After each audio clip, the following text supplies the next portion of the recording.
দেখেন বন্ধুরা, এই যে বিলের মধ্যে কি সুন্দর সুন্দর কমলি শাক, অনেক কমলি শাক হয়েছে। এই যে এখানে এই টাটকা টাটকা পিওর কমলি শাক কিন্তু। তো এখানে শাপলাও আছে, এখানে একটা ড্যাব আছে। তো দেখেন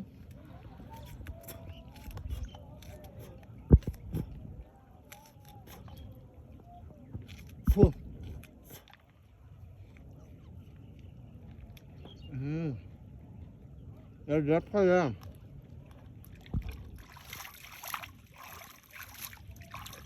বিলের একটু পানি খামু, আত্মাটা জুড়ে যাবো। একদম টলটলা পানি রে ভাই। এই দেখেন, এই দেখতেই পাবেন।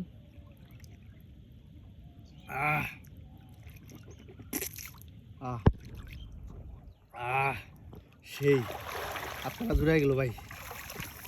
আমাদের নিকলা বিলের পানি সেই স্বাদ, এত স্বাদ।